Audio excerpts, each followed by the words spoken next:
33 number के register में 83 page पर 8/12/91 का प्रातः क्लास। ओम शांति।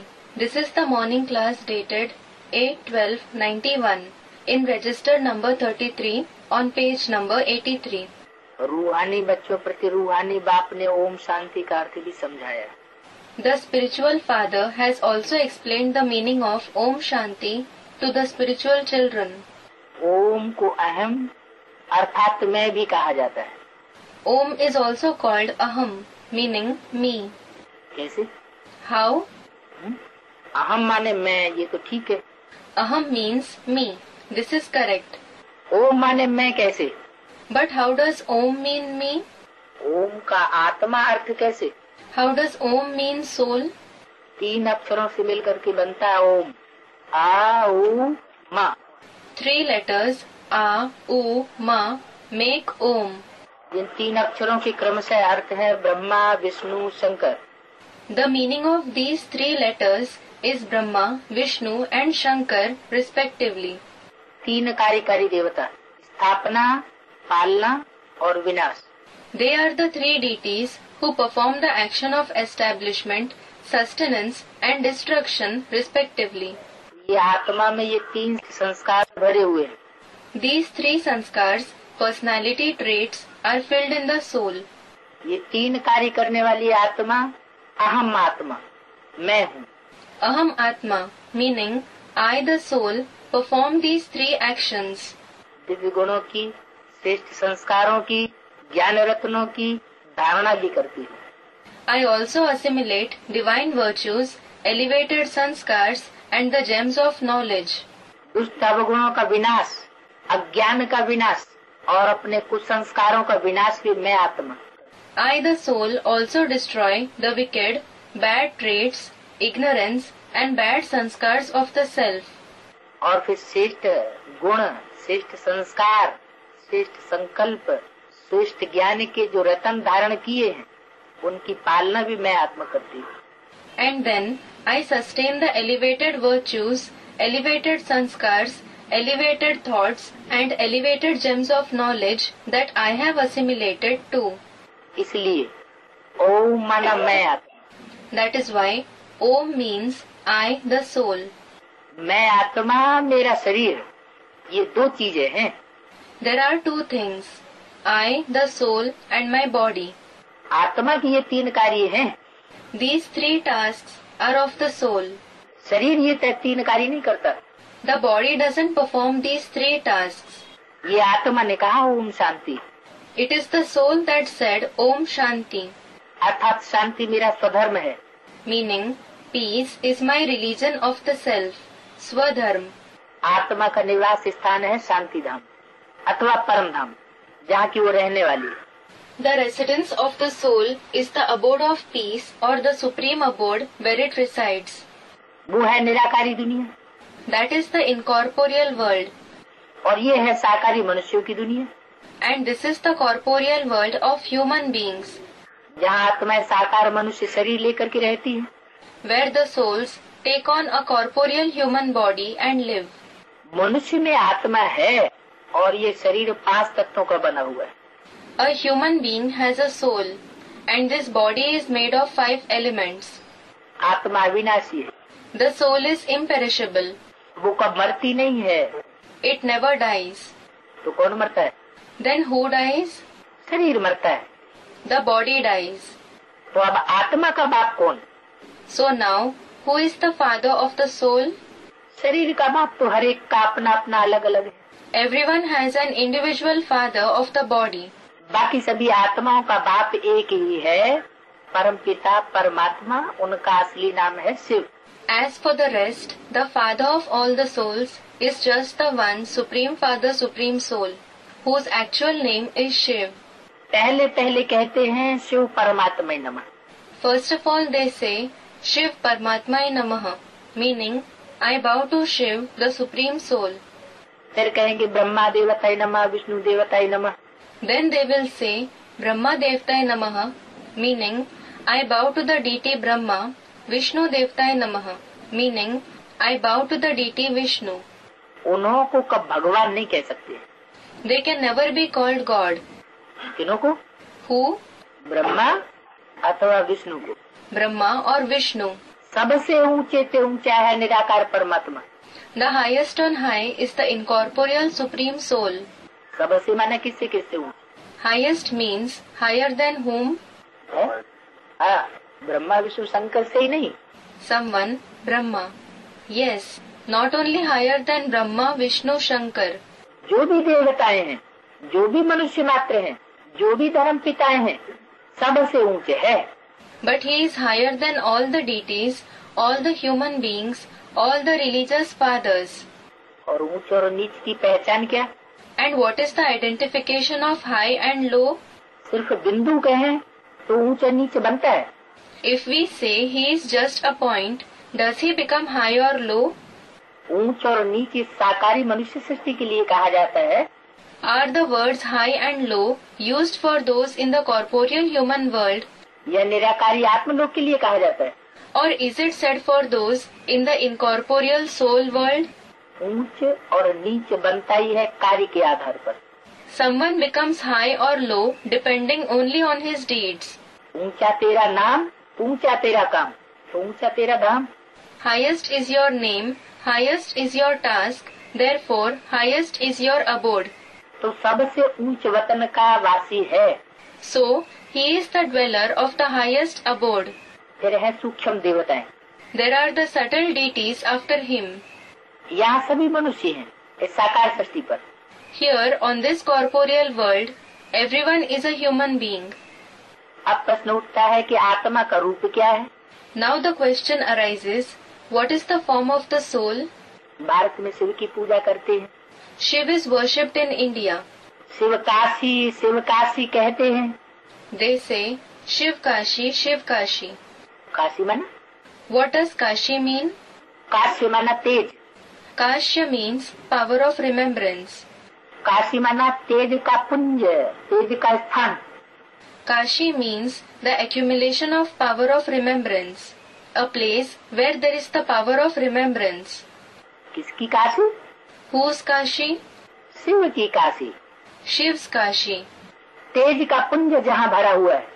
The place where there is the accumulation of the power of remembrance. तेज माना? What does Tej mean? तेज माना योग की पावर, याद की power. Tej means the power of yoga, the power of remembrance. वो लोग लिंग बनाते हैं। Those people prepare a ling, meaning an oblong-shaped stone worshipped all over India as a memorial of Shiv. कौन लोग? Who? भक्त लोग। The devotees.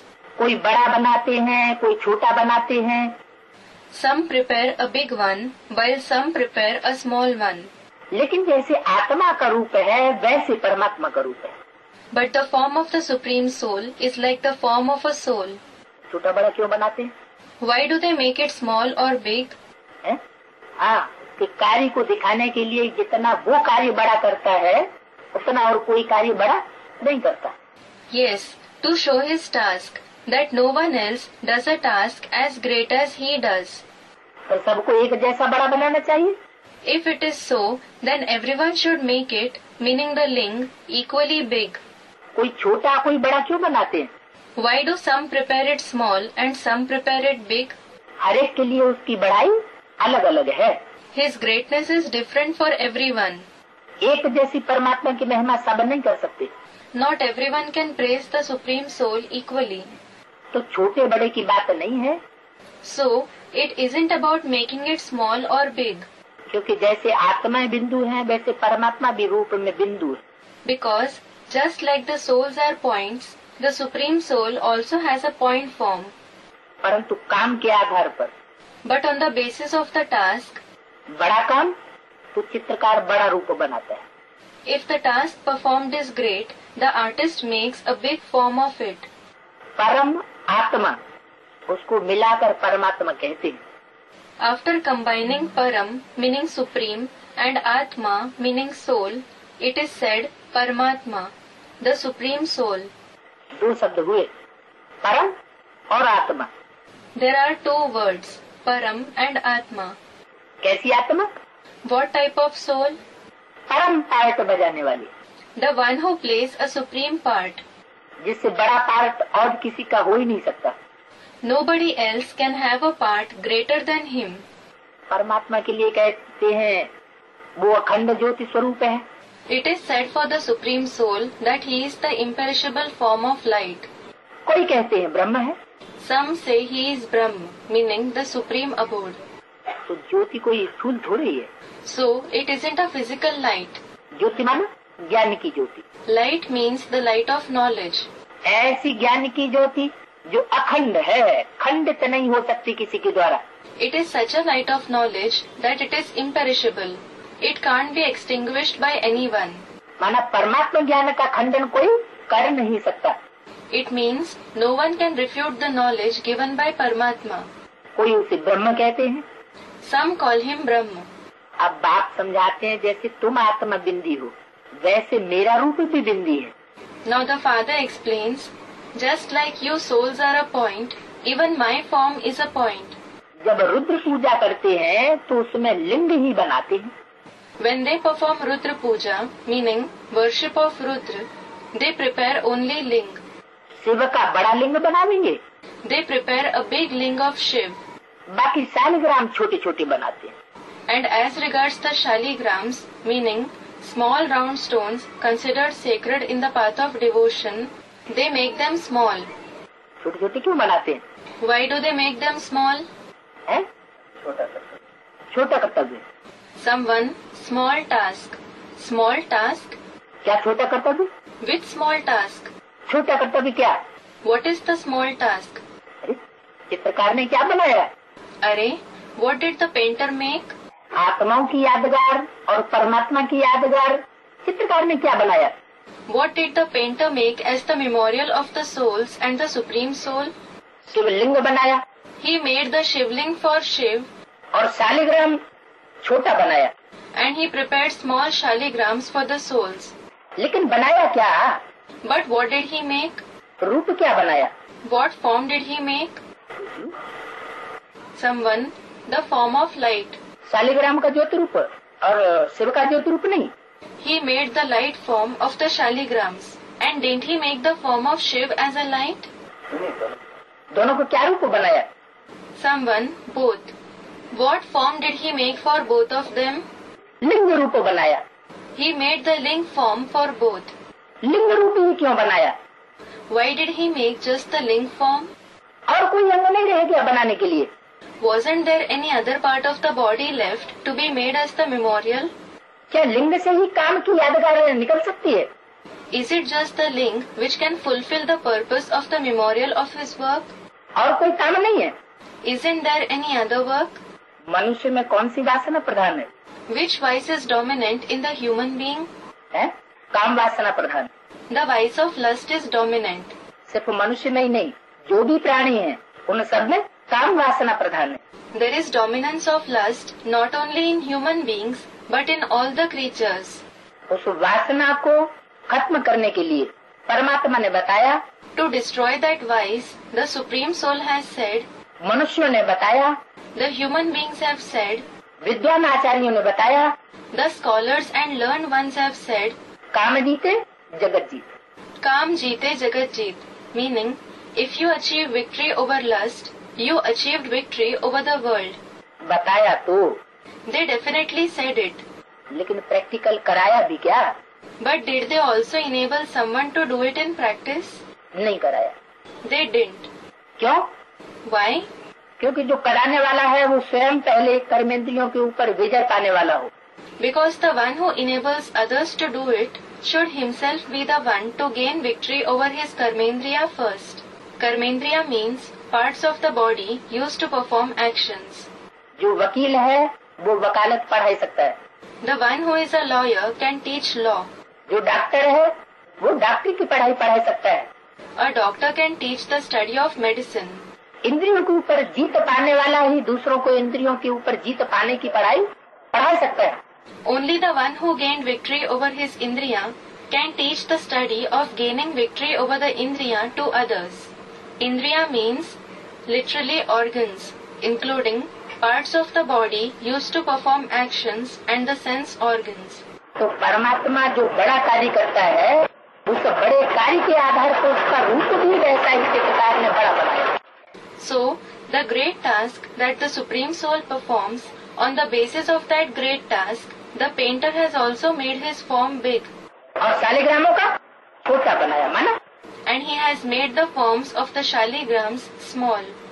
This means आत्मा के रूप में जो पार्ट बजाने वाली आत्माएं हैं, वो लिंग रूप में पार्ट तो बजाती हैं, लेकिन उतना बड़ा पार्ट नहीं बजा सकती।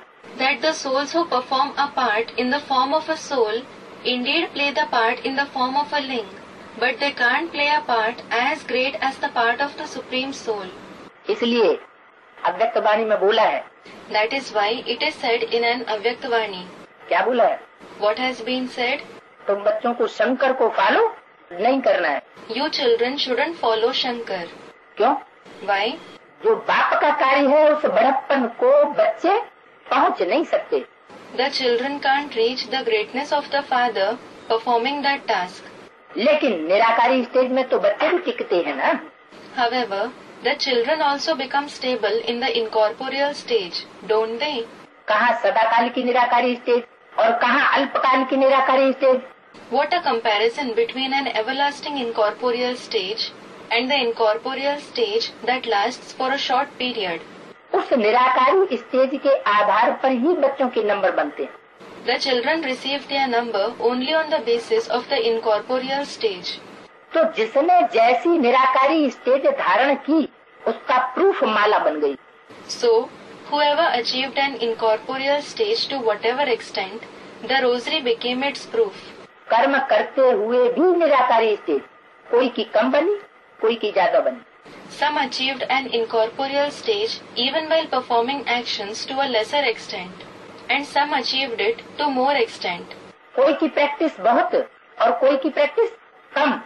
Some have more practice while some have it less. लेकिन कैसी practice?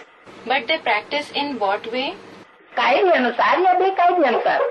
Was it according to the law or against the law? कायदे के अनुसार। It was according to the law. समाज के भी कायदे कानून होते हैं, सरकार के भी कायदे कानून होते हैं। There are the rules and regulations of the society as well as there are the rules and regulations of the government. ईश्वरीय कायदे कानून भी होते हैं। There are divine rules and regulations too. उन सभी प्रकार के कायदे कानूनों में बंध करके अपना पुरुषार्थ करना है। We have to make our purusharth, spiritual effort, while following all the types of rules and regulations. किसी भी प्रकार के कायदे कानून को तोड़ने वाला बनना वो ठीक नहीं। It isn't right to become the one to break any type of rules or regulations. बेकायदे कोई काम नहीं करना है, No work should be done unlawfully, जिससे कोई उंगली उठा सके। so that someone can point at us. Student commented, शिवलिंग को क्या दिखाया? what has been shown with the Shivling? पीठ। Peat, student replied. हाँ, पीठ माना? पीठ माना क्या? पीठ माना क्या? Yes, what does peat mean? पीठ माना आधार, जिस पर वो रखा गया। Peat means the support on which it is kept. माना स्त्री ही आधार है। It means that a female herself is the support. माता ही आधार है। The mother herself is the support. वो माता का रूप दिखाया गया। The form of the mother has been shown. उसको हिंदी में कहते हैं जलाधारी।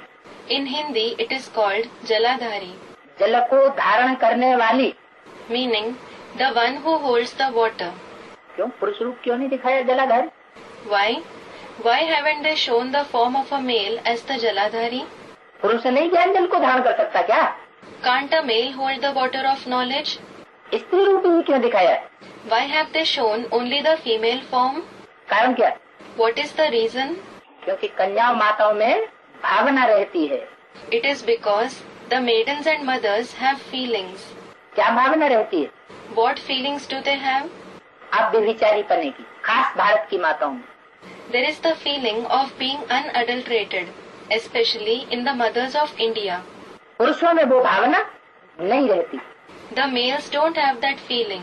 इसलिए पुरुषों को बताया सब पुरुष Duryodhan Dushasan. That is why it is said for the males, all the men are Duryodhan and Dushasan, villainous characters in the epic Mahabharata. तो कन्याओं माताओं में वो भावना रहने के कारण अब भी विचारी व्यक्ति ज्यादा पनपती है। So, because of having that feeling, the quality of an unadulterated attitude flourishes more in the maidens and mothers. और जहाँ अभिविचारीपना होगा वहाँ ज्ञान का लीकेज नहीं हो सकता। And where there is the attitude of being unadulterated, there can't be the leakage of knowledge. जब ज्ञान बिंदु का लीकेज नहीं होगा, When there is no leakage of the points of knowledge, तो आत्मा ज्ञान को धारण करने वाली हुई। the soul is the one who assimilates the knowledge. इसलिए उसका नाम पड़ा जलाधारी। That is why it is named Jaladhari. एक होता है ज्ञान को सिर्फ धारण करना, One thing is to just assimilate the knowledge, लेकिन प्रैक्टिकल जीवन में नहीं अपनाना। but not to adopt it in life in practice. धारण तो किया, He did assimilate it. दूसरों को सुनाया तो He did narrate it to the others. स्वयं भी सुना, He himself heard it as well. लेकिन अपने जीवन में प्रैक्टिकल धारण नहीं किया, But he didn't put it into practice in his life in reality. तो ज्ञान कौन सा हो गया? So, what type of knowledge did it become? Ravan का ज्ञान हो गया। It became the knowledge of Ravan. ऐसा ज्ञान संसार को दुख देने वाला होता है। Such knowledge gives sorrow to the world. सुखदायी दुनिया स्थापन नहीं कर सकता। It can't establish a happy world. वैश्यालय बनाएगा, शिवालय नहीं बनाएगा। It will create a brothel and not a Shivalaya, meaning the house of Shiv. तो माताओं के द्वारा स्वर्ग के गेट खोलने के लिए ये कार्य सौंपा गया। So, for opening the gates of heaven through the mothers, this task was entrusted to them. जो कार्य और कोई नहीं कर सकता। A task which no one else can accomplish. इसलिए क्या कहा? पीठ। That is why, what did you say? Feet. जलाधारी दिखाई गई। The Jaladhari has been shown. शिवलिंग के लिए दिखाई गई है जलाधारी। The Jaladhari has been shown for the Shivling. शालिग्रामों के लिए जलाधारी नहीं दिखाई गई। The Jaladhari hasn't been shown for the Shaligrams. क्यों? Why? शालिग्रामों के लिए जलाधारी क्यों नहीं दिखाई गई? Why hasn't the Jaladhari been shown with the Shaligrams? क्योंकि और जो है वो सब है नंबरवार। Because all the others have different levels of achievements. और एक है अव्वल number. And the one is number one.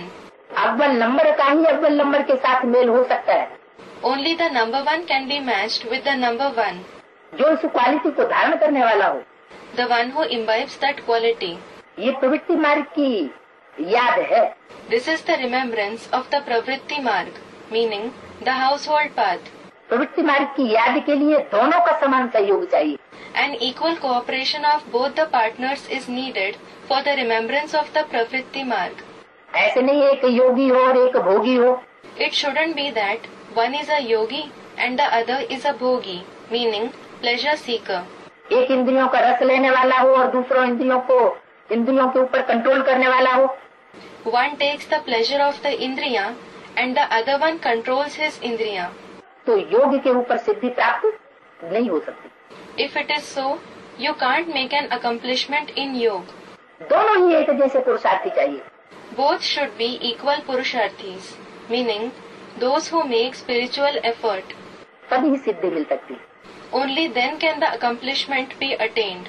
इसलिए भारतीय परंपरा में कोई भी अनुष्ठान करते हैं, That is why, in the Indian tradition, when they perform any rite, तो स्त्री पुरुष की गांठ जोड़ी जाती है। a couple is made to sit in it. तो कहते हैं ये अनुष्ठान सफल होगा। Then they say, this rite will be successful. यानी दोनों के द्वारा जो कार्य किया जाता है उसमें सिद्धि होती है। It means the work that is performed by both of them brings accomplishments. समान पुरुषार्थी होने चाहिए। They should be equal purusharthis. इसलिए शिवलिंग को जलाधारी दिखाते हैं, अन्य शालिग्रामों को जलाधारी नहीं दिखाते। That is why a Jaladhari is shown with the Shivling. It isn't shown for the rest of the Shaligrams. तो बताया So it was said कि रुद्र पूजा करते हैं तो उसमें लिंग ही बनाते हैं। that when they perform Rudra Puja, they prepare just the ling. ऐसे नहीं नाक बनाए दें, कान बनाए दें, आँख बनाए दें। It isn't that they prepare a nose, ears, eyes on it. आँख नहीं बनाते हैं, क्या बनाते हैं? They don't prepare eyes. What do they prepare? लिंग ही बनाते हैं। They prepare just the ling. लिंग छोटे छोटे बनाते हैं, शालिग्रामों की यादगार बड़ा लिंग बनाते हैं। परमात्मा की यादगार। They prepare small links in the memorial of the Shaligrams and a big link in the memorial of the Supreme Soul. क्यों बनाते हैं बड़ा? Why do they prepare it big? क्योंकि बड़ा कर्तव्य किया है, इसलिए बड़ा लिंग बनाते हैं। He has performed a big task. That is why they prepare a big ling. मनुष्यों को न यथार्थ आत्मा का ज्ञान है, न परमात्मा का ज्ञान है। The human beings neither have the exact knowledge of the soul nor of the Supreme Soul. उनकी बुद्धि में ये बात है ही नहीं। This isn't in their intellect at all. वो तो आत्मा शालिग्राम की यादगार, शालिग्राम को भी क्या समझ लेते हैं? A Shaligram, that is the memorial of the soul, what do they consider even that to be? परमात्मा का रूप समझ लेते हैं।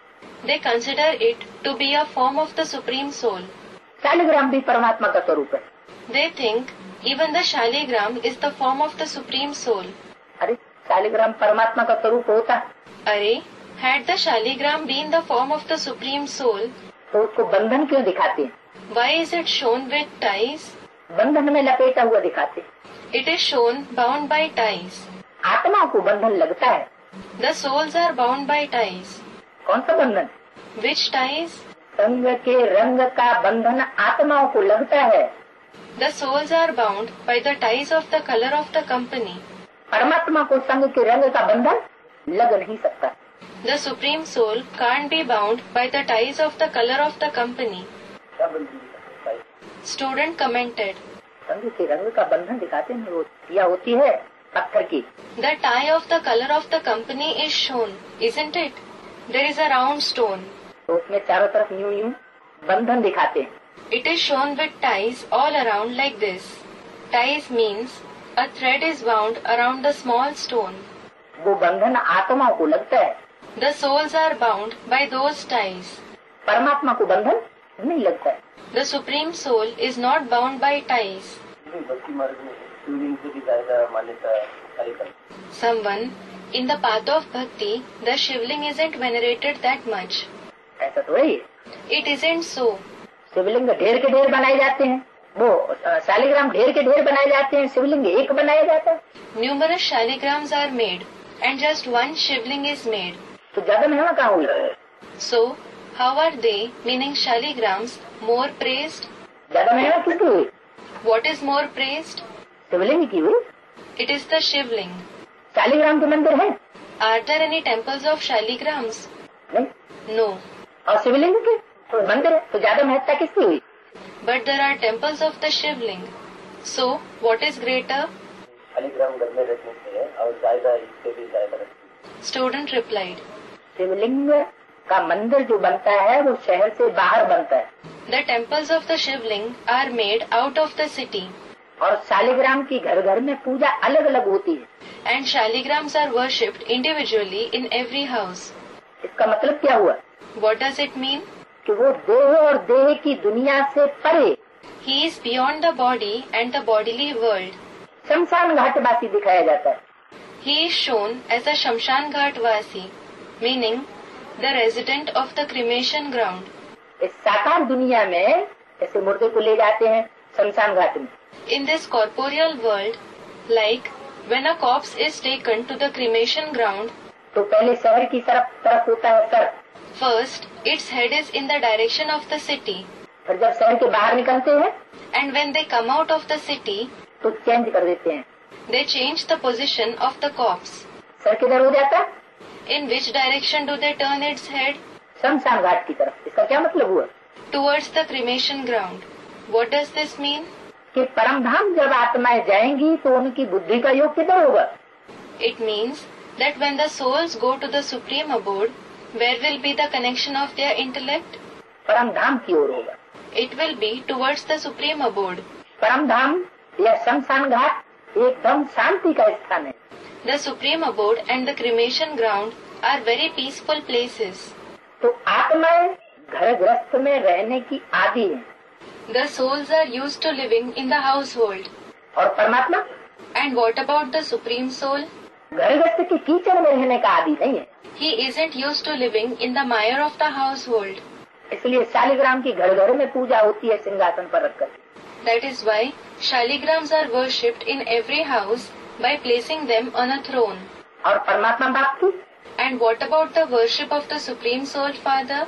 शिवलिंग की पूजा करने के लिए जो मंदिर बनाते हैं वो शहर के बाहर बनाते हैं। The temple that is made to worship the Shivling is made out of the city. वो सदैव निराकारी, निरहंकारी, निर्विकारी है। He is forever incorporeal, egoless, viceless.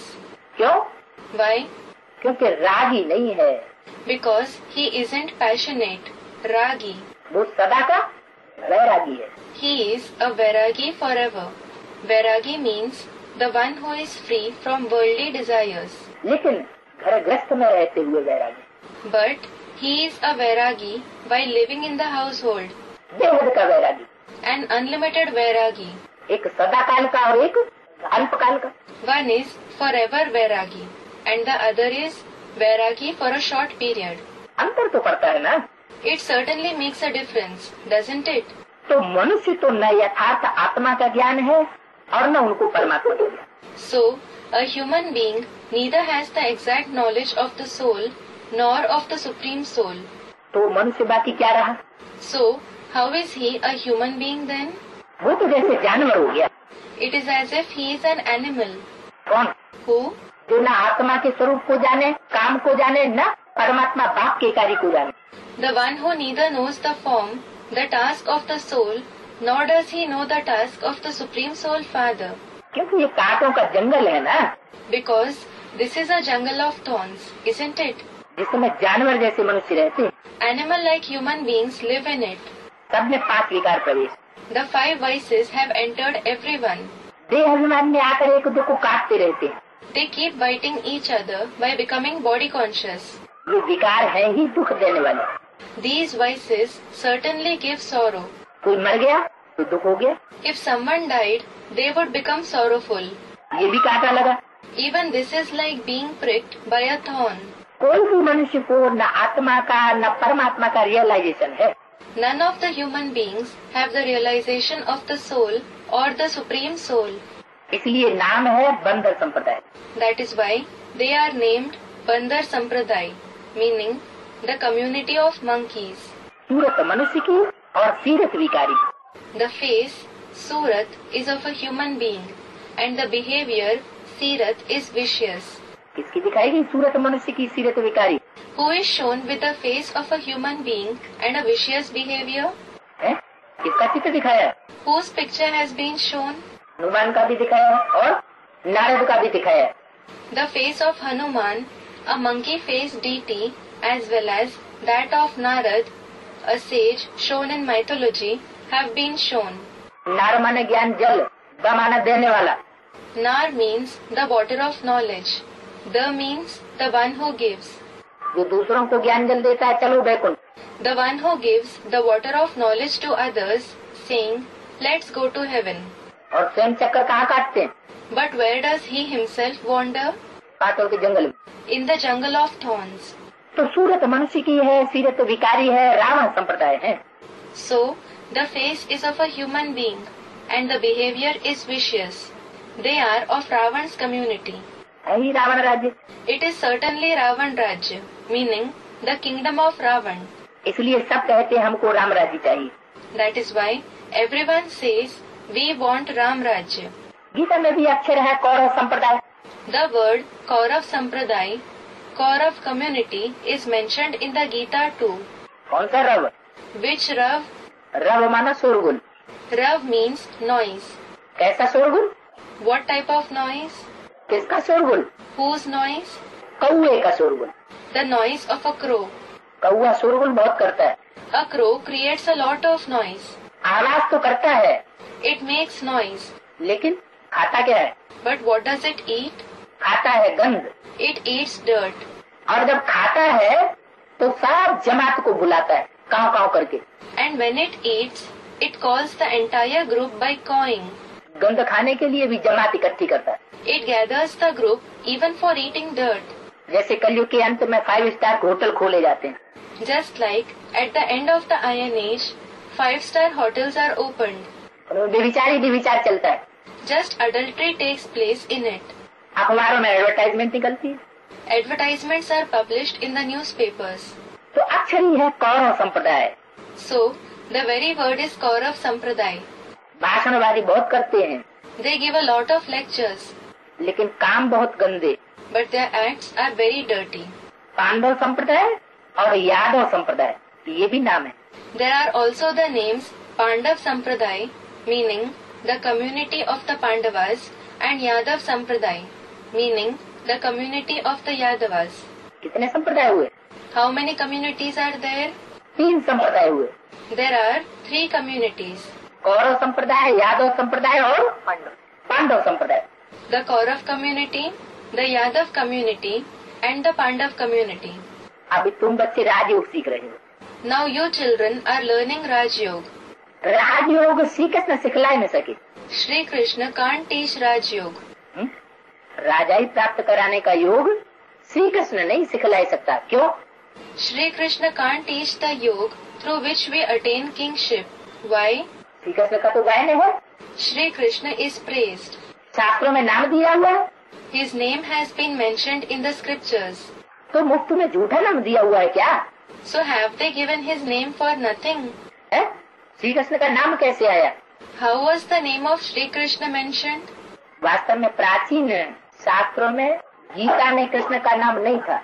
Actually, there wasn't the name of Krishna in the ancient scriptures in the Gita. बाद में जब interpretation शुरू हुआ Later on, when the interpretation started to be made, तो गीता में कृष्ण का नाम डाल दिया गया। the name of Krishna was added in the Gita. तो वास्तविकता तो ये है कि राजयोग राजाई देने का योग और कोई सिखा ही नहीं सकता। So, the reality is that no one else can teach Raj Yoga, the yoga that gives the kingship. Krishna की आत्मा तो सतयुग में राजाई लेने वाली है। The soul of Krishna is the one who takes the kingship in the golden age. अपने बाप से लेती है राजाई। He takes the kingship from his father. जो स्वयं राजाई लेने वाला है, The one who himself takes the kingship, उसको राजयोग सिखाने वाला कैसे कहा जा सकता? how can he be called the one who teaches Raj Yoga? राजयोगी तो वो है जो किसी साकार मनुष्य मात्र से राजाई नहीं लेता। The one who doesn't take the kingship from any corporeal human being is a Raj Yogi, meaning the one who practices Raj Yoga. वो देने वाला है, He is the one who gives. दाता है, लेकिन लेने वाला नहीं। He is the giver, but he is not the one who takes. उन कृष्ण की तो महिमा है, सर्वगुण संपन्न, तुला कला संपूर्ण। It is the praise of that Krishna, complete with all the virtues, complete with 16 celestial degrees, संपूर्ण अहिंसक मर्यादा पुरुषोत्तम, completely non-violent, the highest among all the souls in following the code of conduct. परमात्मा की ये महिमा नहीं होती। सर्वगुण संपन्न, The praise, complete with all the virtues, isn't of the Supreme Soul.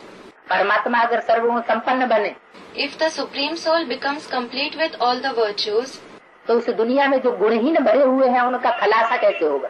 how will the ones without virtues who are present in this world be destroyed? तुला कला संपूर्ण बन जाए If he becomes complete with 16 celestial degrees, तो जो कलाहीन दुनिया बन गई है उसका नाश नहीं हो सकता। the destruction of the world which has become devoid of celestial degrees can't happen. संपूर्ण अहिंसक भी नहीं परमात्मा के लिए टाइटल दिया जा सकता। Even the title, completely non-violent, can't be given to the Supreme Soul. क्यों? Why? हिंसा 2 प्रकार की बताई। 2 types of violence were mentioned. एक है सामान्य हिंसा, One is the ordinary violence, किसी को मारना करना, क्रोध आदि करना, meaning to beat someone, to become angry, etc. और दूसरी है काम कटारी की हिंसा। And the other is the violence of the dagger of lust. परमात्मा को दोनों अर्थों में संपूर्ण अहिंसक नहीं कहेंगे। The Supreme Soul won't be called completely non-violent in both the ways. क्योंकि परमात्मा पाठ जो चलता है वो और किसी धर्म पिता का नहीं चल सकता। Because the part that the Supreme Soul plays can't be played by any other religious father. और धर्म पिता आकर के सिर्फ अपने धर्म की स्थापना करते हैं, धारणाओं की स्थापना करते हैं। The other religious fathers just establish their religion, their beliefs and practices when they come.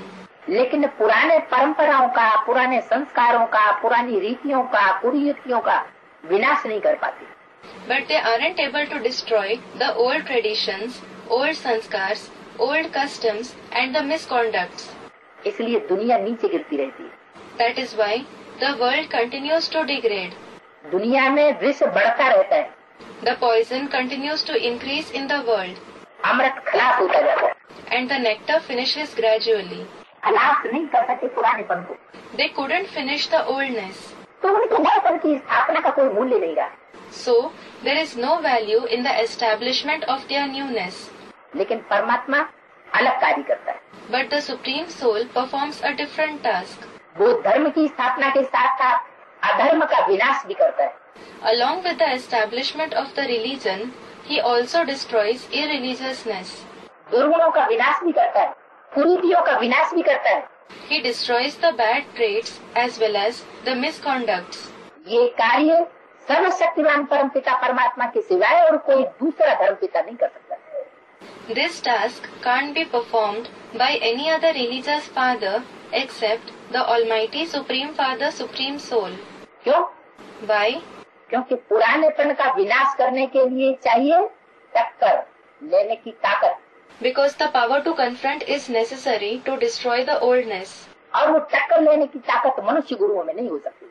And human gurus can't have that power to confront. सारी दुनिया से टक्कर, The power to confront the entire world. सारी दुनिया एक तरफ The entire world will be on one side और एक परमात्मा पार्ट दूसरी तरफ। and the one supreme part on the other side. तो परमात्मा बाप आकर के ऐसा कार्य करते हैं। So, the Supreme Soul Father comes and performs such task. कैसा कार्य? What type of task? सारी दुनिया से जो असत तत्व है उसका विनाश, The destruction of the false elements from the entire world. जो रावणीय तत्व है, रावण संप्रदाय है, उसका विनाश, The destruction of the elements with the quality of Ravan, the community of Ravan. Ravan भी कोई कम बलवान नहीं होता। Ravan is not less powerful either. Ravan होता है महाव्यभिचारी, Ravan is extremely adulterous. हिंसा बनाने, हिंसा हत्यार, राज्य चलाने वाला, और ऐसे को न The one who practices violence in his kingdom, such a person, तो मिट्टी में तो लौटता है, he certainly rolls in mud. हाँ बोझ उठाता है। Yes, it bears a burden. किसका बोझ उठाता है? What burden does it bear? कपड़ों का। Of clothes. शिव बाबा क्या है? What is Shiv Baba? Shiv बाबा गधा है। A student comments, is he a donkey? ये धोबी है। Acha, and this one, meaning the student, is the washerman. ये शिवो हम बन के कपड़े धोएंगे। This one will become Shivoham, I am Shiv, and wash the clothes. और शिव बाबा गधा है। And Shiv Baba is the donkey. वाह भाई, Great brother, सब उल्टे कर दिया। you have overturned everything. Shiv बाबा है धोबी, मूत पलीती कपड़ों को धोने वाला। Shiv Baba is the washerman, the one who washes the clothes dirtied by the urine of lust. और उसका सारा वजन मूत पलीती कपड़ों का किसके ऊपर रखता है? And on whom does he keep the entire burden of the clothes that are dirtied by the urine of lust? गधे के ऊपर। He keeps it on the donkey. वो गधा कौन हुआ? Who is that donkey? Ravan. Someone, Ravan. देह अभिमान, It is body consciousness. देह अभिमान रूपी गधा, It is the donkey in the form of body consciousness. 5 विकारों का भी बाप। The father of even the 5 vices. तो ये बताया कि ये दुनिया में विनाश होता है अपवित्रता से। So it was said that destruction in this world is brought through impurity, और स्थापना होती है पवित्रता से। and there is the establishment through purity. Purity से होगी स्थापना, यूनिटी बनेगी स्वर्ग की। There will be the establishment through purity. The unity of heaven will be formed, और इम्प्योरिटी से होगा विनाश। and through impurity, destruction. लेकिन ये इंतहा कार्य करना, अति का अंत लाना, But to carry out this task at its utmost extent, to bring an end of the extreme, यानी सारी दुनिया में से जो ये अति हो रही है विकारों की, which means the vices that are reaching their extremity in this world, इन विकारों का अति ला करके अंत करना, ये सिवाय परमात्मा के और किसी का कार्य हो नहीं सकता। the task of bringing an extremity of vices and then ending it can't be performed by anyone except the Supreme Soul. किसी में इतनी ताकत ही नहीं। Nobody has that much power at all.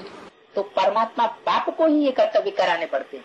So, the Supreme Soul Father himself has to enable these tasks. निमित्त किसको रखा? Whom did he make the instrument?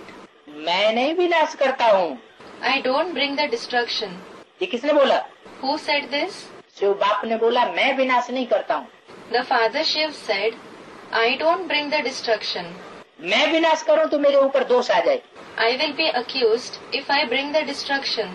तो भगवान शिव, गॉड फादर परमात्मा वो भी विष पीता है। So, does God Shiv, God the Father, Supreme Soul also drink poison? तो निमित्त किसको रखा? So whom did he make the instrument? Shankar को निमित्त रखा हुआ है। Shankar has been made the instrument. तो सारा दोष किसके ऊपर आएगा? So, on whom will all the blame go? Shankar के ऊपर। It will go on Shankar. देवताओं की भी तो ग्लानि की है। The deities are also defamed. और देवताएं तो छोटे मोटे हैं, The other deities are insignificant. लेकिन शंकर को क्या कहते हैं? But what is Shankar called? Mahadev. He is called Mahadev, meaning the greatest deity. इसका मतलब सबसे जास्ती ग्लानि देवताओं के बीच में किसकी हुई? This means, who among the deities has been defamed the most? Shankar की। Shankar. तो सबकी महिमा अलग अलग है, So everyone's praise is different. हर एक का कर्तव्य अलग अलग है। Each one's duty is different. President का कर्तव्य अलग, प्राइम मिनिस्टर का कर्तव्य अलग। The duty of a president and the duty of a prime minister are different. अब ये तो ऊंचे से ऊंचा बेहद का बाप है, Now, this one is the highest on high, unlimited Father. तो कर्तव्य भी इनका कैसा होगा? Then how will his duty also be like? ऊंचे से ऊंचा कर्तव्य होगा और बड़े से बड़ा कर्तव्य होगा। His duty will be the highest on high and the greatest one. इनके कर्तव्य को भी मनुष्य ही जानेंगे। Only human beings will know his duty. जानेंगे। They will know. ये क्यों कहा? Why was it said will? अभी तक परमात्मा के कर्तव्य को मनुष्य जानते नहीं है, भले मंदिर बनाते हैं यादगार। The human beings don't know the duty of the Supreme Soul so far, although they build temples as his memorial. लेकिन उसके कर्तव्य को अभी तक नहीं जाना। They don't yet know his task. जानवर थोड़े जानेंगे। The animals won't know. जानेंगे कौन? Who will know it? Manu की जो औलाद होंगे प्रैक्टिकल में वो ही जानेंगे। Only the ones who are the children of Manu, son of Brahma, in practice will know. जो मनु की औलाद नहीं बनते वो नहीं जान सकते। The ones who don't become the children of Manu can't know. तो मनु की औलाद कितने होंगे? So, how many will be the children of Manu? जब नई सृष्टि रची गई तो मनु के द्वारा नई जनरेशन शुरू हुई। When the new world was created, a new generation began from Manu. शुरुआत मनु के द्वारा हुई। The beginning was through Manu. उस नई जनरेशन में पॉपुलेशन कितनी होगी? What will be the population of the new generation? 9 lakh तो वो जो जन्म लेने वाले और जन्म देने वाले। 9 lakhs, meaning 900,000. It includes those who are born and those who give birth. दोनों मिलाकर के 9 lakh. Both of them together make 9 lakhs. वो तो जो दो जनरेशन दूसरी हो गई। That generation, meaning whole group, is different. लेकिन एक्चुअली कितने हुए? But actually, how many are there? 4.5 lakh. They are 4.5 lakhs, meaning 450,000. तो शालिग्राम ज्यादा से ज्यादा कितने बनाते हैं? So, at the most, how many shaligrams are prepared? जब रुद्र यज्ञ रखते हैं तो ज्यादा से ज्यादा 4-5 लाख शालिग्राम बनाते हैं। When the Rudra Yajna is organized, maximum 4 to 5 lakh, meaning 400 to 500,000 shaligrams are prepared, इससे जास्ती नहीं। and no more than this. इस समय की यादगार है It is the memorial of this time, जो मनुष्य बनते, of those who become human beings, मनन चिंतन करने वाले मनु की औलाद बनते, those who become the children of Manu, who thinks and churns. माना 500 करोड़ की ये जो दुनिया है ये सब वास्तविक अर्थ में मनुष्य नहीं है। It means, in this world of 500 crore, meaning 5 billion people, not all of them in it are human beings in true sense. मनुष्य कितने हैं जो मनन चिंतन मंथन करते हैं? How many are human beings in a true sense, who think and churn, ज्ञान की गहराई को समझते हैं, who understand the depth of knowledge, आत्मा और परमात्मा के पार्ट को जानते हैं, वो कितने हैं? who know the part of the soul and the supreme soul, how many are they? 4-5 lakh बस। They are only 4 to 5 lakhs. That's all. बाकी सब क्या हो गए? What are the rest? जानवर। They are animals. जैसे जानवर की बुद्धि नहीं चलती, Just like an animal's intellect doesn't work, वैसे उन जानवरों के भी 4.5 लाख के अलावा जो है, उनकी बुद्धि इन बातों को जानने के लिए चल नहीं सकती। in the same way, the intellect of the animals, meaning those other than the 4.5 lakhs, can't work to understand these topics. तब क्या करेंगे वो? So, what will they do? वो विरोध करेंगे या सहमति करेंगे? Will they oppose or will they cooperate? विरोध करेंगे। They will oppose. मनुष्य जब तमो प्रधान बन जाते हैं तो एक तो को गाली देते हैं। The human beings abuse each other when they become tamopradhan. ये है पुरानी दुनिया कलयुग। This is indeed the old world, the Iron Age, meaning Kalyug. इसको नरक कहा जाता है, This is called hell, vicious world कहा जाता है। the vicious world. कैसी world? What kind of a world? Vicious माना What does vicious mean? विकारी। Vikari. विकारी का मतलब क्या हुआ? What is the meaning of vikari? कार्य माना कार्य, Kari means karya, task. और वि माना विपरीत। And vi means viparit, opposite. ऐसा कार्य जो विपरीत कार्य है आत्मिक स्थिति के। Such a task which is a task opposite to the soul conscious stage. आत्मिक स्थिति के टिकने में जो विपरीत कार्य है वो विकार। The task which is against becoming stable in the soul conscious stage is vikar. सत्कार्य नहीं, It isn't a virtuous conduct. Satkarya. विकार। It is vikar. माना परमात्मा ने जो डायरेक्शन दिया उस डायरेक्शन के बरखिलाफ जो काम किया जाए वो सब क्या हो गया? It means what are all the tasks performed against the direction given by the Supreme Soul? विकार। Vikar. सत्य को वाइसलेस वर्ल्ड कहा जाता है। The golden age is called a viceless world. देवी देवता वाइसलेस थे, The deities were viceless. अभी है vicious world, Now it is a vicious world क्योंकि विकारी रावण राज्य है। because this is a vicious kingdom of Ravan. आत्मा इन आर्गन्स द्वारा कहती है हमको राम राज्य चाहिए। The soul says through these organs we want the kingdom of Ram, Ram Rajya. ये पतित पावन आप आकर के पावन बनाओ। O purifier of the sinful, come and make us pure. ऐसे नहीं, आओ ज्ञान सुना के चले जाओ फिर हम पावन बनते रहेंगे। It is not, come, narrate the knowledge and go away, and then we will keep on becoming pure. क्या कहा? What was said? आप आओ और आकर के पावन बनाओ। Come, and after coming, make us pure. शांति धाम सुख धाम में ले जाओ। Take us to the abode of peace, Shanti Dham, and the abode of happiness, Sukh Dham. बाप समझाते हैं ये सुख दुख का खेल बना हुआ है। The father explains, this play of happiness and sorrow is preordained. माया ते हारे हार और माया ते जीते जीत। We become a loser by losing to Maya, and we become victorious by gaining victory over Maya. जिसकी पूजा करते हैं उनके ऑक्यूपेशन को बिल्कुल जानते नहीं है। They don't know at all the occupation of the one whom they worship. इसको कहा जाता है अंधश्रद्धा अथवा गुड़ियों की पूजा। This is called blind faith or the worship of dolls. जिसकी पूजा करें उसके धंधे को भी तो समझना चाहिए, उसका कर्तव्य भी तो समझना चाहिए। We should understand the occupation as well as the task of the one whom we worship. वो कर्तव्य श्रेष्ठ है या भ्रष्ट है? Is that task elevated or degraded? कैसा कर्तव्य है? How is the task? बिना कर्तव्य को समझे, बिना महिमा को जाने पूजा अगर करते हैं तो वो अंधश्रद्धा की बात है। If we worship without understanding the task, without knowing the glory, it is blind faith. अज्ञानता की बात है। It is ignorance. जैसे बच्चे गुड़िया बना करके खेल पाल करके फिर तोड़ देते हैं, Just like children make dolls, play with them, and then break them. ऐसे ही रुद्र यज्ञ रचते हैं तो क्या करते हैं? In the same way, what do they do when they organize the Rudra Yajna? सवेरे को शिव और शालिग्राम बनाएंगे और शाम को तोड़ देंगे। In the morning, they make a Shivling and Shaligrams, and in the evening they will break it. लेकिन यादगार कहाँ की है? But when is it a memorial of? इसी संगम युग में 4 युगों की शूटिंग होती है। In this very confluence age, the shooting of the 4 ages takes place.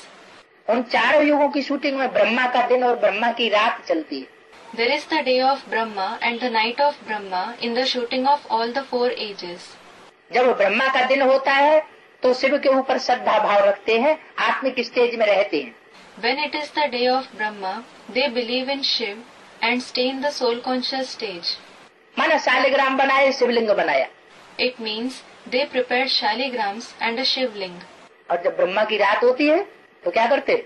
And when it is Brahma's night, what do they do? उसके ऊपर से विश्वास हट जाता है। They lose faith in him, meaning Shiv. 76 में क्या हुआ? What happened in 76? शिव के ऊपर से विश्वास हट गया। They lost faith in Shiv. विश्वास हट गया तो क्या करेंगे? What will they do when they lose faith? तोड़ देंगे।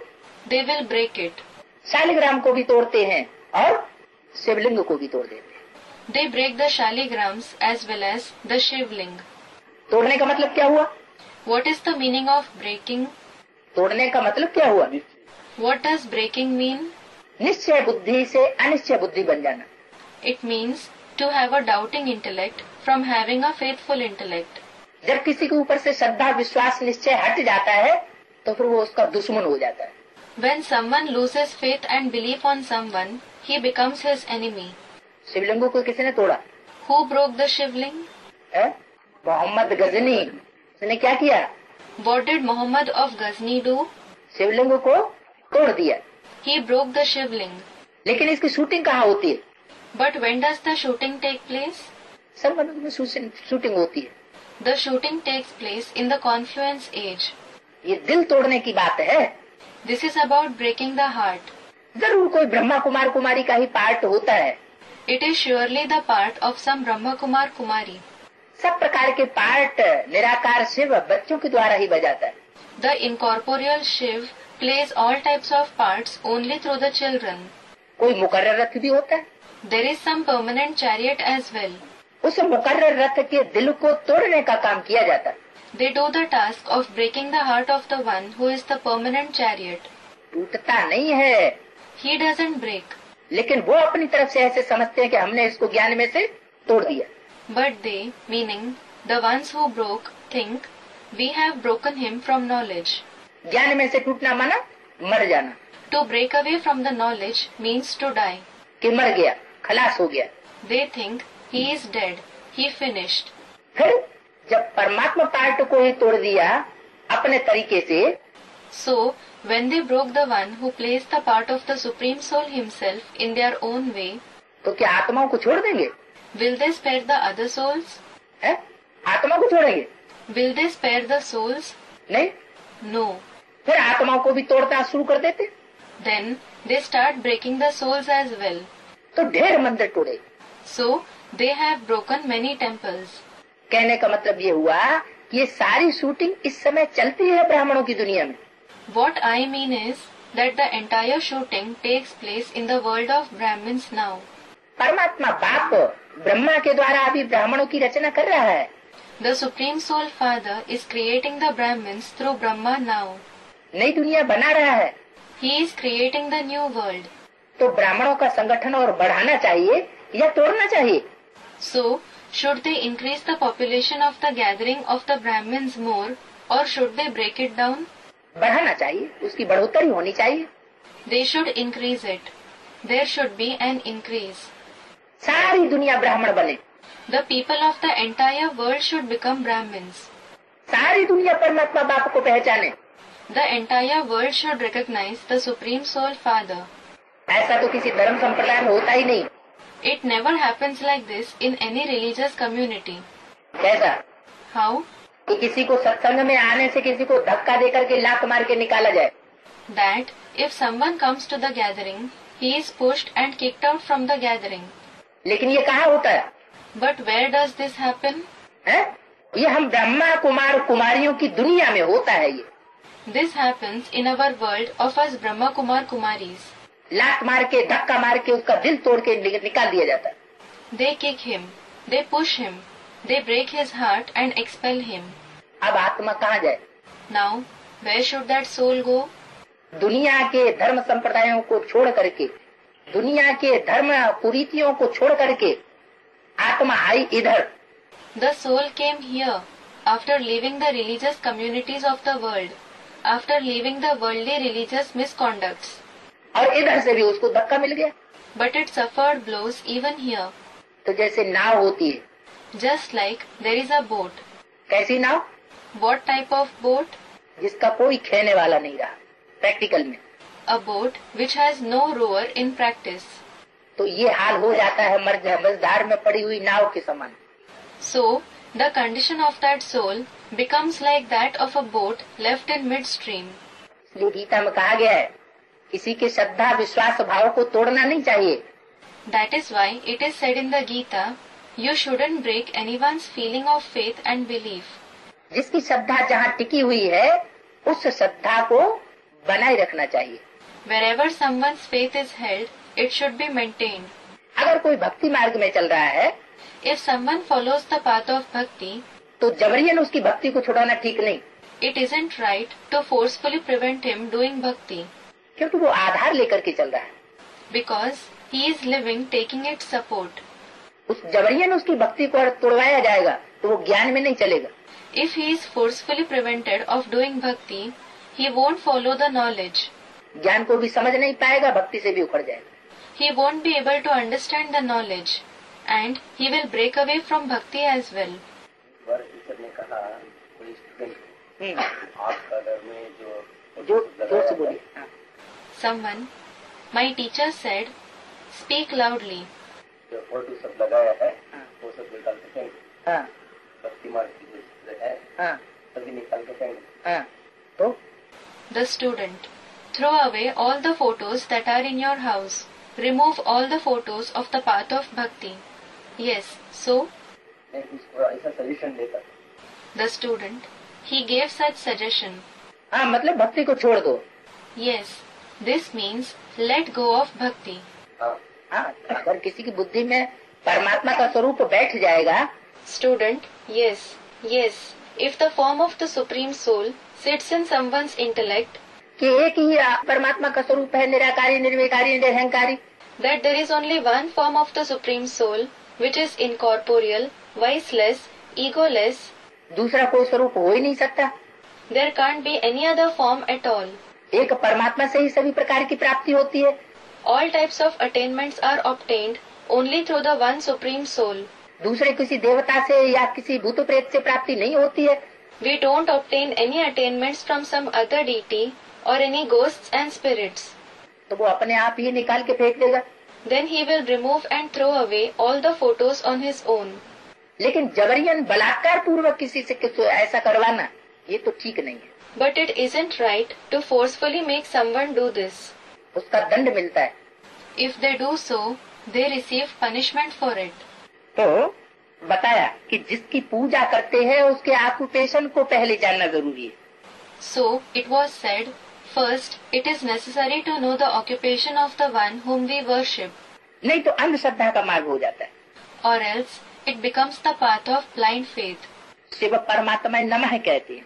It is said, Shiv Paramatmai Namaha, meaning, I bow to the Supreme Soul Shiv. परंतु अर्थ नहीं जानते। But they don't know the meaning. किसको नमन करते हैं? Whom do they bow to? Shiv परमात्मा को नमन करते हैं। They bow to the Supreme Soul Shiv. Brahma, Vishnu, Shankar. Brahma, Vishnu, Shankar. Brahma देवताय नमः, विष्णु देवताय नमः, शंकर देवताय नमः। Brahma Devtaye Namaha, Vishnu Devtaye Namaha, Shankar Devtaye Namaha. लेकिन शिव को परमात्मा कहते हैं। But they call Shiv the Supreme Soul. इसे साबित क्या हुआ What is proved by this? कि नमन करने योग्य असली कौन हुआ? It proves that who is actually worthy to be bowed at? सर्वोपरि कौन हुआ? Who is the one who is above all? परमेश्वर। It is God. शिव तो है ऊंचे से ऊंचा बाप। Shiv is indeed the highest on high father. Brahma को भी प्रजापिता कहते हैं। Even Brahma is called Prajapita. Prajapita को मनुष्यों से तो ऊंचा कहेंगे, Prajapita will be said to be higher than the human beings. लेकिन परमात्मा से ऊंचा नहीं कहेंगे। परम पिता परमात्मा से प्रजापिता ऊंचा नहीं हो सकता। But he won't be called higher than the Supreme Soul. Prajapita can't be higher than the Supreme Father, Supreme Soul. उसे परम पिता नहीं कहेंगे। He won't be called Parampita, meaning the Supreme Father. किसको? Who? प्रजापिता को, Prajapita. क्योंकि उसका भी कोई पिता है। Because he too has a father. कौन है? Who is he? परम पिता परमात्मा Shiv. It is the Supreme Father, Supreme Soul Shiv. प्रजा माना ही मनुष्य, Praja itself means human beings, मनुष्य सृष्टि। the human world. ब्रह्मा को प्रजापिता करेंगे। Someone, Brahma will be called Prajapita. वो तो टाइटल मिला ना। He received the title, didn't he? जब प्रजापिता व्यक्तित्व चला गया, When the personality of Prajapita went away, उसका कार्य जिसने किया उसको कार्यवाहक होने के कारण टाइटल मिला है। the one who did his work, the one who managed his work, has received that title. Shiv है आत्माओं का बाप। Shiv is the father of the souls. सभी को दो बाप है, Everyone has two fathers, परंतु सभी आत्माओं का बाप शिव है। but the father of all the souls is Shiv. उनको दुख हरता सुख करता कहा जाता है। He is called Dukharta Sukhkarta, meaning the remover of sorrow and the giver of happiness. कल्याणकारी भी कहते हैं। He is also called the beneficial. देवताओं की फिर महिमा करते हैं, आप सर्वगुण संपन्न सोलह कला संपूर्ण संपूर्ण अहिंसक मर्यादा पुरुषोत्तम हो। Then they praise the deities by saying, "You are complete with all the virtues, complete with 16 celestial degrees, completely non-violent, the best among the souls who follow the code of conduct." हम नीचे हैं, पापी हैं, कपटी हैं, We are inferior, sinful and dishonest. हमारे में कोई गुण नहीं, We don't have any virtues. बिल्कुल तुच्छ बुद्धि है। They, meaning the ones who praise, have a completely worthless intellect. देवताएं स्वच्छ बुद्धि थे, यहाँ तो सब विकारी पति थे। The deities had a clean intellect. Here, everyone is vicious and degraded. इसलिए गुरु करते हैं। That is why they make gurus their own.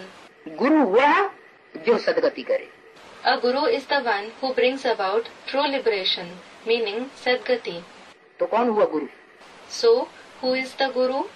सदगति तो कोई करते नहीं, No one brings Sadgati. दुनिया ही दुर्गति में जाती है। This is the world that degrades. जब सारी दुनिया की दुर्गति हो रही है तो किसी की सदगति कैसे हो सकती है? When the whole world is degrading, how can someone attain Sadgati? जो गुरु बन करके बैठते हैं उनकी भी दुर्गति होती है। The ones who sit as gurus, they also degrade. गुरु किया जाता है वानप्रस्थ में। A guru is adopted in Vanprasth. कब होता है गुरु? When is a guru adopted? वानप्रस्थ माना What does Vanprasth mean? जब वाणी से परे की स्टेज हो जाए। Student, beyond speech. When we attain the stage beyond speech. जब तक भाषणबाजी चल रही है, दूसरों को पढ़ाई पढ़ाने की वृत्ति चल रही है, Until the job of giving speeches is going on, there is the attitude of teaching others. तब तक समझो वानप्रस्थ अवस्था अभी नहीं हुई। Think that we haven't attained the Vanprasth stage. वाचा स्थूल है, The speech is physical. मनसा सूक्ष्म है। The mind is subtle. ज्यादा पावर किसमें होगी? Which one will have more power? मनसा में ज्यादा पावर होती है। There is more power in the mind. तो गुरु बनने योग्य वही है जिसका अपना मन कंट्रोल में हो जाए। So, only the one who has controlled his mind is capable of becoming a guru. मन कंट्रोल में होगा तो मनसा सेवा करेगा। If the mind is under control, he will do the service through mind. वो किसी को वाणी से कहने की उसको दरकार नहीं पड़ेगी। There won't be the need for him to explain to anyone through speech. समझेंगे। Someone, how will they understand?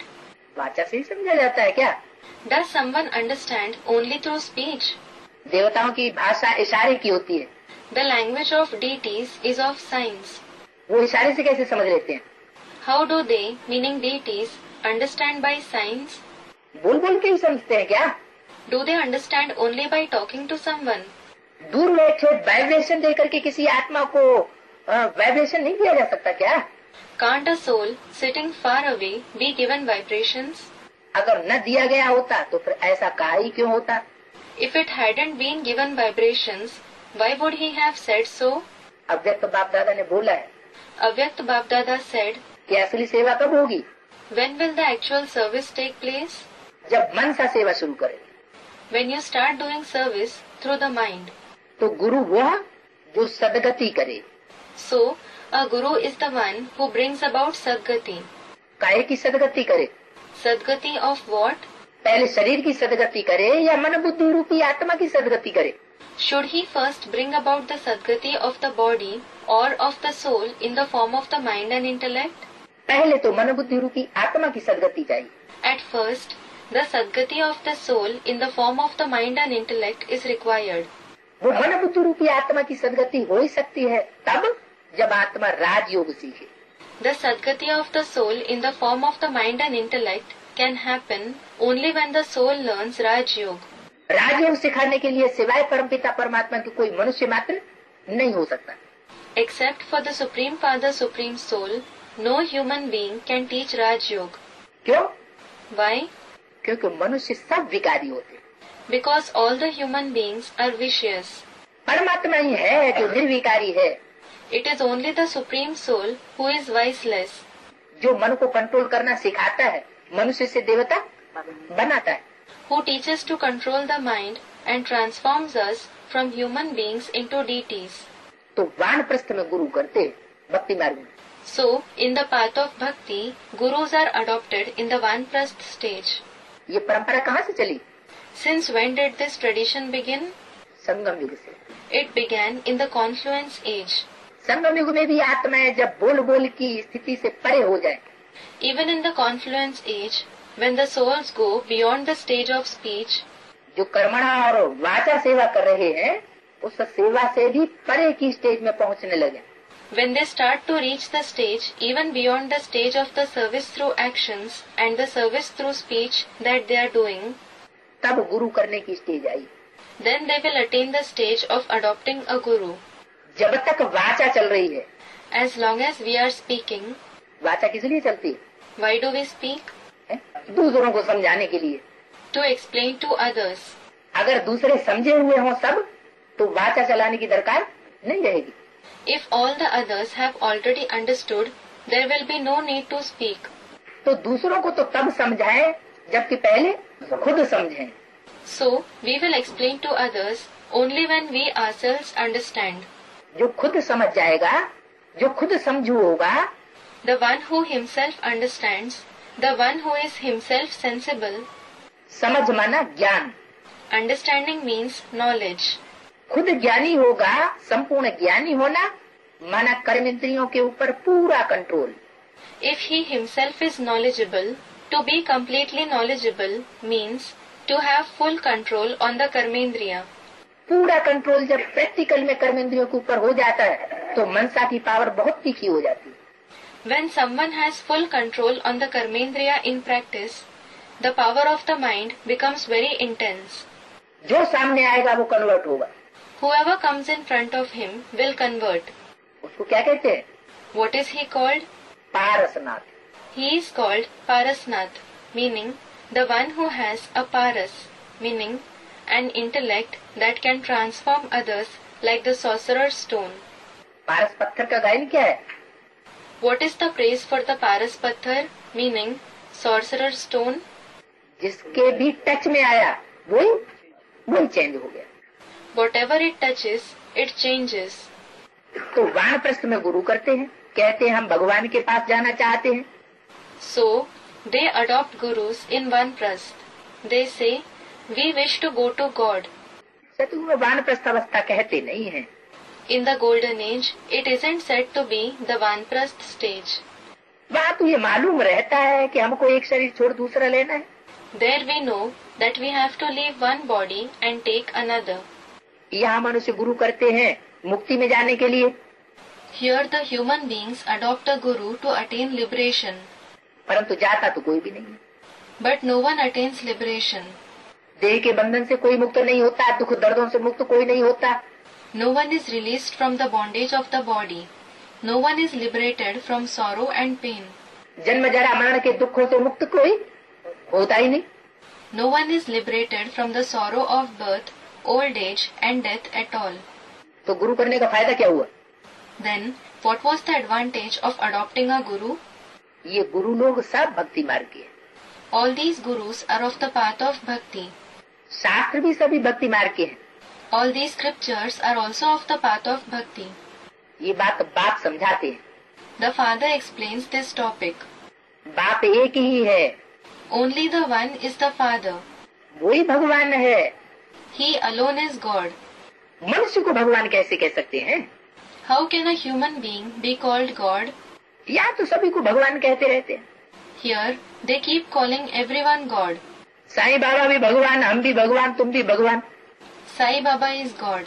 I am God as well as you are God. Sai Baba, a sage worshipped in the path of bhakti. पत्थर भीतर सब में भगवान। There is God in stones, in walls, in everything. तो जरूर पत्थर बुद्धि ठहरे। If they say so, they are surely the ones with a stone-like intellect. तुम भी पहले पत्थर बुद्धि नरकवासी थे। Earlier, you too were the ones with a stone-like intellect and the residents of hell. अभी तुम संगम युगी। Now, you are the residents of the confluence age. महिमा तो सारी संगम युग की है ना।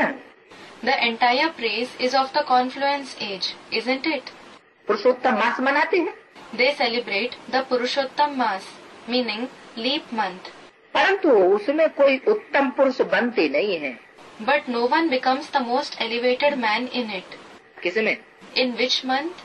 जो हर चौथी वर्ष पुरुषोत्तम मास मनाते हैं उसमें कोई बनते नहीं है, लेकिन यहाँ संगम युग में जब बाप आते हैं, The leap month that is celebrated every 4th year, no one becomes the most elevated man in it. But here, when the Father comes in the confluence age, तो जो पुरुषोत्तम मास, पुरुषोत्तम वर्ष, पुरुषोत्तम दिन, पुरुषोत्तम बनने की पुरुषोत्तम घड़ी है, उसमें प्रैक्टिकली बनते हैं। we become that in that Purushottam month, Purushottam year, Purushottam day, the Purushottam moment of becoming Purushottam in practice. Purushottam means the best among all the men. तुम अभी मनुष्य देवता कितने उत्तम पुरुष बनते हो। Now you become deities from human beings. You become such an elevated man. बाप कहते हैं मैं कल्प के संगम युगी भारत को पुरुषोत्तम बनाने आता हूँ। The father says, I come in the confluence age of the Kalp to make Bharat, meaning India, Purushottam. तो ये भी बच्चों को समझाया है, जैसे आत्मा बिंदी है वैसे परमपिता परमात्मा भी बिंदी है। So, this also has been explained to the children, just like the soul is a point, in the same way, the Supreme Father, Supreme Soul is also a point. कहते हैं भ्रकुटी के बीच में चमकता है अजब सितारा। They say, a wonderful star shines in the middle of the forehead. आत्मा सूक्ष्म है, The soul is subtle. उनको बुद्धि से जाना जाता है। It is known through the intellect. इन आँखों से देखने की चीज आत्मा भी नहीं है तो परमात्मा भी नहीं है। Neither the soul nor the Supreme Soul is something that can be seen through these eyes. Divya दृष्टि से देख सकते हैं। It can be seen through divine visions. समझो कोई तीव्र भक्ति करते हैं उससे दीदार होता है। Suppose when someone performs intense bhakti, he sees a deity. परंतु उस दिव्य दृष्टि के दीदार से मिला क्या? But what did he obtain from that sight through divine sight? Divya दृष्टि श्रेष्ठ या दिव्य बुद्धि श्रेष्ठ? Is the divine vision elevated or is the divine intellect elevated? Divya बुद्धि का वरदान श्रेष्ठ है। The boon of the divine intellect is elevated. Divya दृष्टि के साक्षात्कार से कुछ भी प्राप्ति नहीं होती। No attainments are obtained from visions through divine sight. दीदार से कोई सदगति तो हो न सके। A sight cannot bring about sadgati. सदगति दाता, दुख हरता, सुख करता तो एक ही बाप है। The giver of sadgati, the giver of happiness and the remover of sorrow is the one Father only. ये दुनिया ही विकारी। This is the world that is vicious. साक्षात्कार से कोई मनुष्य स्वर्ग में नहीं जाते। No human being goes to heaven by having visions. कब जाते हैं? When do they go? Divya दृष्टि के साक्षात्कार से कोई स्वर्ग में नहीं जाते हैं, लेकिन दिव्य बुद्धि जब बन जाती है। No one goes to heaven with the visions through divine sight. But when the intellect becomes divine, कब बनती है बुद्धि Divya? when does the intellect become divine? Student, pure. जब बुद्धि पावन बनती है। When the intellect becomes pure. बुद्धि पावन बनने का बेसिक नॉलेज क्या है और एडवांस नॉलेज क्या है जिससे बुद्धि पावन बनती है? What is the basic knowledge and what is the advanced knowledge through which the intellect becomes pure?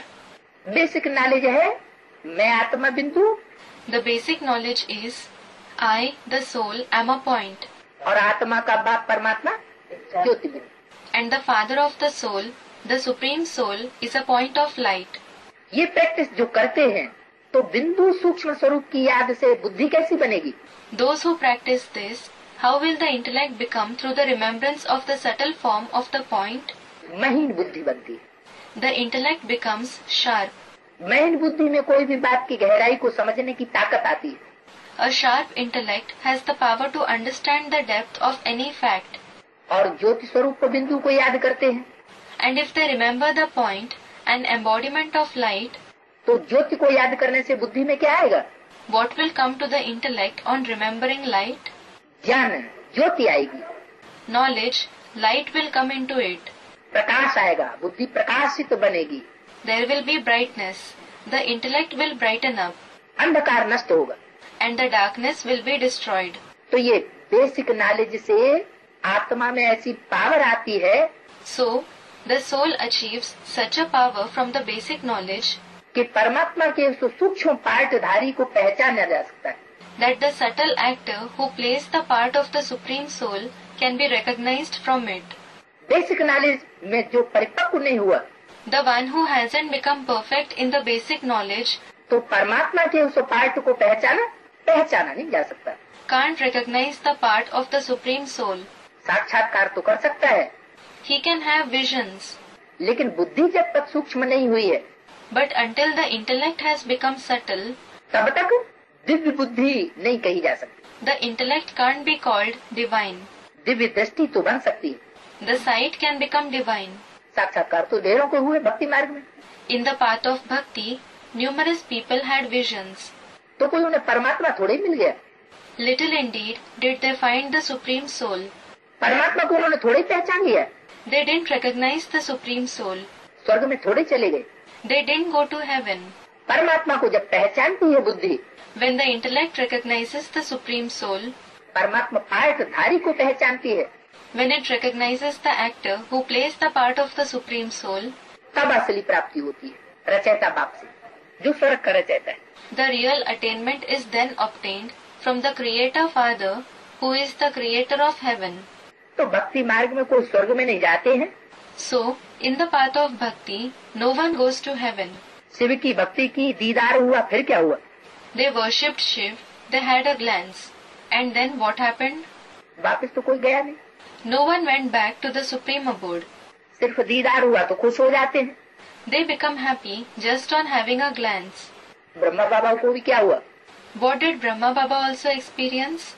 सिर्फ शिवलिंग का दीदार हुआ और उससे खुश हो गए, He just had a look at the Shivling and he became happy with it. लेकिन प्राप्ति क्या हुई? But what did he attain? स्वर्ग में चले गए क्या? Did he go to heaven? नहीं, No. रहना तो फिर भी यहाँ ही है। Anyway, he has to stay here. कहाँ? Where? वो शरीर छोड़ा 69 में, फिर भी वो आत्मा रहेगी कहाँ? Although he left his body in 69, where will his soul stay? इसी दुनिया में रहेगी ना? It will stay in this very world, won't it? है? बेसिक नॉलेज से क्या होता है advance knowledge. Someone, you mentioned what happens from the basic knowledge. Now, what happens from the advanced knowledge? Advance knowledge से बुद्धि जो है दिव्य बुद्धि बनती है। The intellect becomes divine through the advanced knowledge. सिर्फ बेसिक नॉलेज से नहीं बनती, It doesn't become that just through the basic knowledge. Divya बुद्धि का वरदान जो है वो परमात्मा स्वयं जब तक साकार में प्रवेश करके परमात्मा पार्ट न बजाए तब तक किसी की दिव्य बुद्धि बन नहीं सकती।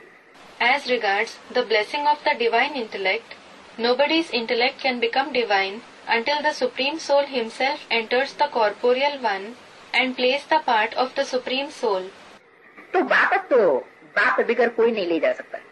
So, no one except the Father can take us back to the Supreme Abode. ये बना बनाया ड्रामा है। This is a preordained drama. कहते हैं बनी बनाई बन रही, अब कछु बननी ना है। It is said, बनी बनाई बन रही, अब कछु बननी नाय. Meaning, whatever is preordained is happening, and nothing new will happen now. परंतु अर्थ जरा भी नहीं जानते। But they don't know the meaning even to a little extent. कब की बनी बनाई बन रही है? When was it preordained that is happening? यज्ञ के आदि में जो थे उन्होंने बनाई, The ones who were in the beginning of the yajna made it, meaning the drama. तो उनके लिए भी कहेंगे कि बनी बनाई बन रही। So, it will be said for them as well, whatever is preordained is happening. और मूल रूप में 63 जन्मों में जिसने जैसा पार्ट बजाया शूटिंग पीरियड में, अभी वैसी ही उनकी रील खुल रही है। And whoever played whichever part, mainly for the 63 births, their reel is being unrolled accordingly in the shooting period. तो बनी बनाई है या बनाना पड़ रही है? So, is it preordained or does it require making? बनी बनाई है, जिसने जैसे जैसे कर्म किए। It is preordained. Whoever performed whatever actions, 63 जन्मों में अच्छे या बुरे, whether they performed good or bad deeds in the 63 births, वही कर्मों का साक्षात्कार अभी बुद्धि से कर सकते हैं। they can have visions of the same deeds through their intellect now. जो दिव्य बुद्धि जिनको मिली हुई है उनके 84 जन्म के पार्ट पहले प्रत्यक्ष हो जाएंगे।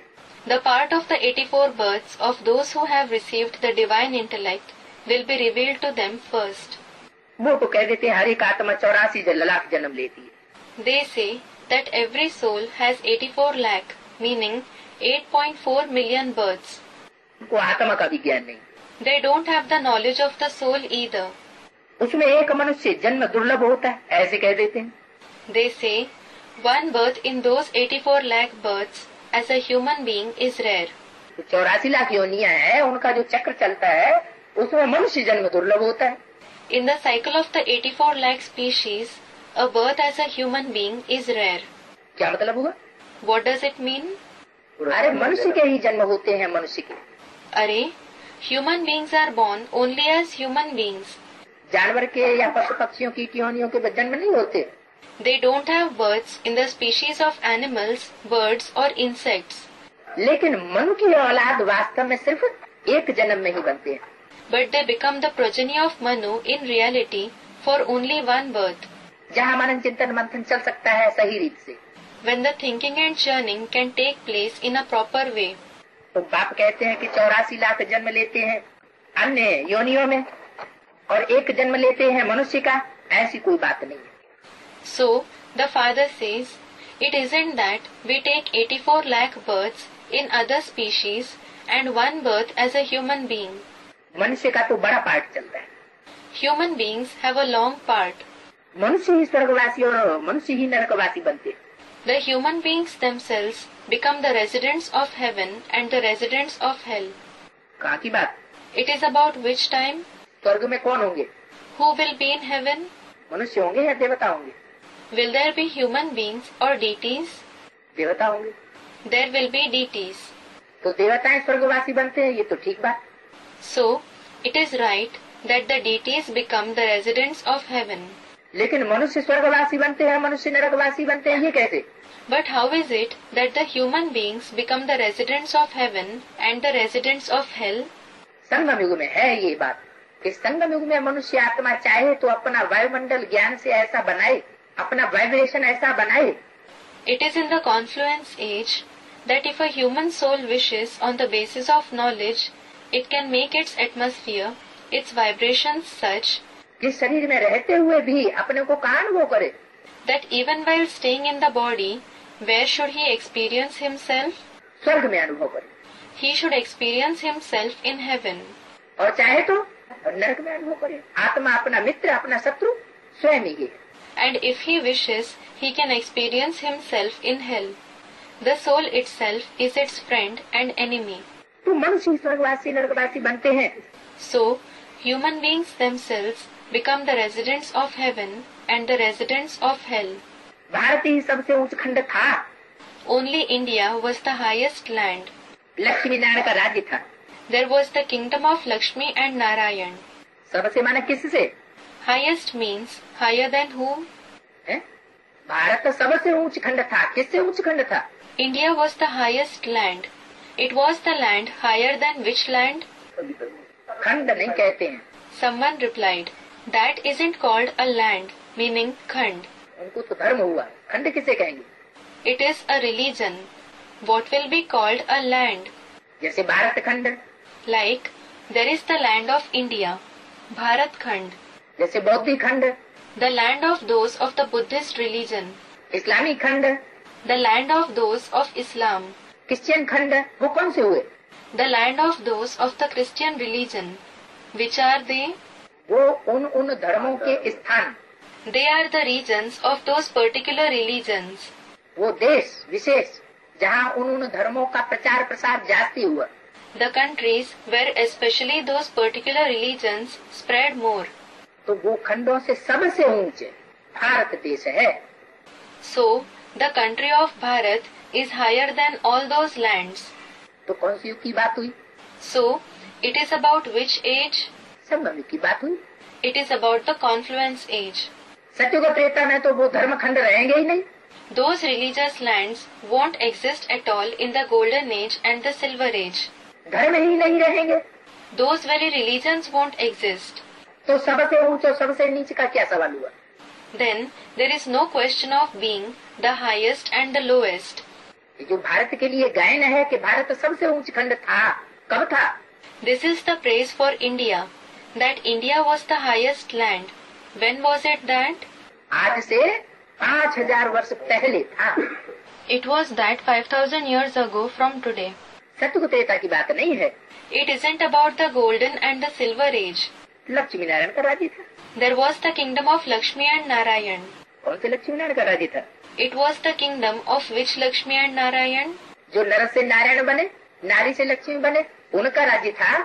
Was it the kingdom of those who became Narayan from a man and Lakshmi from a woman? या जो नर से प्रिंस बने, नारी से प्रिंसेस बने, उनका राज्य था. Or was it the kingdom of those who became a prince from a man and a princess from a woman?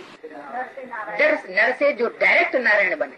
It was the kingdom of the ones who became Narayan directly from a man.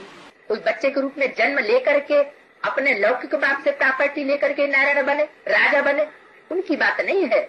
It isn't about those who were born as a child and became Narayan, a king, after taking the property from their Lokik father. जिन्होंने अपने योग बल के पुरुषार्थ से विश्व की बादशाही ले ली, किसी मनुष्य मात्र से नहीं ली, उनका राज्य था. There was the kingdom of those who achieved the emperorship of the world through their Purusharth of the power of Yoga, who didn't achieve it from any human being. वहाँ तो बहुत थोड़े मनुष्य थे. There are very few human beings there. कहाँ? Where? संगम युगी स्वर्ग में In the confluence age heaven. एक धर्म और एक मत थी. There was one religion and one opinion. Bharat सारे विश्व का मालिक था. Bharat was the master of the entire world. और कोई धर्म नहीं था. There was no other religion. सारे विश्व का मालिक. The master of the entire world. Bharat तो सिर्फ भारत का मालिक था कि सारे विश्व का मालिक था? Was living Bharat the master of Bharat alone or of the entire world? सारा विश्व कहाँ होता है? Where does the entire world exist? सत्युग त्रेता में तो होता नहीं. It isn't in the golden and the silver age. संगम युग में ही सारा विश्व होता है. The entire world exists only in the confluence age. सब धर्म की आत्मा मौजूद होंगी. The souls of all the religions will be present. 500 crore मनुष्य आत्मा इस सृष्टि पर मौजूद होंगी. 5 billion human souls will be present on this world. और भारत उन सब के ऊपर कंट्रोलर होगा. And Bharat will be the controller of all of them. इसलिए कहते हैं विश्व की बादशाही योग बल से मिलती है. That is why it is said that the emperorship of the world is achieved through the power of yoga. भारतीय परंपरा में गायन है. There is a saying in the Indian tradition. Her her Mahadev Shambho Kashi Vishwanath Gange. Har Har Mahadev Shambho Kashi Vishwanath Gange, meaning praises in the name of Shankar in the path of bhakti. Student, will the remaining lands be destroyed? End of the cassette.